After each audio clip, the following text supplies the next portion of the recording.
We saw Duke go into Bud Walton Arena. They lost by 5. They were down by like 13 with 2 minutes left. Arkansas tried really, really hard to give that game back to them. They didn't do it. They held on to win. And then Villanova, after going to the Bahamas. So Villanova they lost at the Palestra to Penn by 4. Then they beat Maryland by 1,000,000, right? Then they go out and they win the Battle for Atlantis. The last game there, they're up by 35 on Memphis, and then they come home and they lose at home in Finneran Pavilion to St. Joe's, their biggest rivalry, by 14 points. Mack, who are you more worried about, the Duke Blue Devils or the Villanova Wildcats? Well, I'm worried about both of them, but Villanova to me has just been very oddly Jekyll and Hyde. They've never been this way. You know, you always sort of knew what you were going to get, and it just seems just watching these first few games, you don't know what you're getting in Villanova. I thought, like, hey, they really turned the corner, right? They lose to Penn, and they go down to the Bahamas, and they roll. And so I'm thinking, okay, they're going to come back and continue, and then they lose at home to St. Joe's, and St. Joe's is a good team, but they're not the ilk, in my opinion, of the teams they played in the Bahamas. I think that's very, very perplexing. It's going to be interesting to see how they go forward. Duke, I've never been on the Duke bandwagon in terms of, you know, a lot of these guys. You're not a part of the brotherhood? No, I'm not a part of the brotherhood. But I don't know. I think something's missing. I think that Kentucky's got more talent. I'm not sold on Duke yet. I think you have two young head coaches that are in their second seasons at their respective jobs, and I think they took over really, really difficult and challenging situations, taking over for legends. I mean, similar. Similar. I think that's where their programs are at. You got two young guys that are still learning who they are. Who are they as leaders, as you know, how they're managing their staff, rosters, who can they coach, who can they recruit. It's different, man, when you slide over a seat. And they're both dealing with that at places that they were high-level assistants at. But how about my man Billy Lang?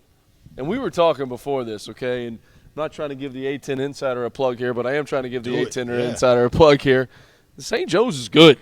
They got dudes. And Reynolds is terrific. He's an NBA player. And whoever scheduled that game coming out of the Bahamas, I think the person that scheduled that game should be in trouble. You're scheduling against one of the better teams in the Atlantic 10 coming out of the Bahamas, man. That's a tough. You gotta get the sun screen off you there a little bit and play somebody else. Man, it's Billy Lang and what he's doing at St. Joe's. I'm sure at some point he was on Goodman's hot seat. I know he threw him. He was on this there, year. and that's you know, I've been on the hot seat of his hot seat. It's not a fun thing to be on, but man, St. Joe's is good, and Reynolds can play pretty much anywhere in the country. But I think you've got two young head coaches that are still figuring out who they are.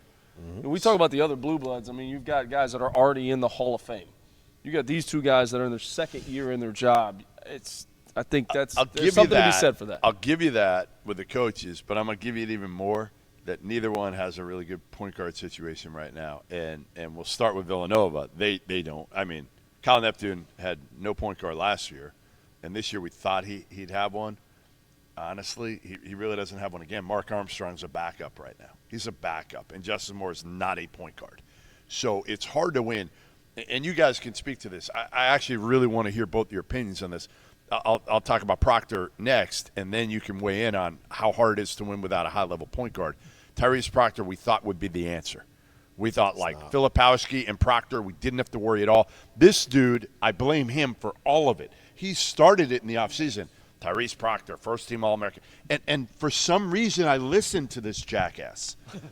but Proctor has been underwhelming, and that's being kind so far. The talent is there. You can see the talent there. Yeah. He just hasn't figured out how to take what he can do and actually use that to impact a basketball game. Because the talent's there. The ability's there. He can shoot it. He can come off ball screens. He can make the reads. He's 6'5". It doesn't – he gets open looks at Bud Walton Arena and shoots up air balls. How do you solve that? Is it just confidence? What is it? What do you do?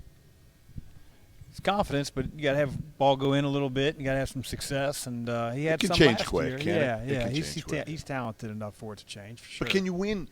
Getting back to my point, without a high-level point guard situation these days, there's a ceiling in what you can do, isn't there? I think it depends on the rest of your roster. You know, I just think back to some of the Xavier teams that I had, and, you know, there were some years when Edmund Sumner got hurt, you know, and when he got hurt halfway through the year, Quentin Gooden, a true freshman who was maybe playing 8 to 10 minutes a game prior to Edmonds' injury.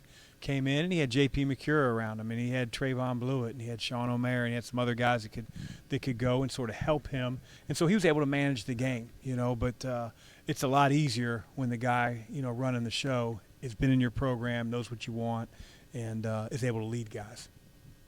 I totally agree. I mean, I'll just go back to what we watched tonight, in terms of the guards that are out here on the floor. I mean, who's the point guard? Is it Greenlee? Is it Gaffney?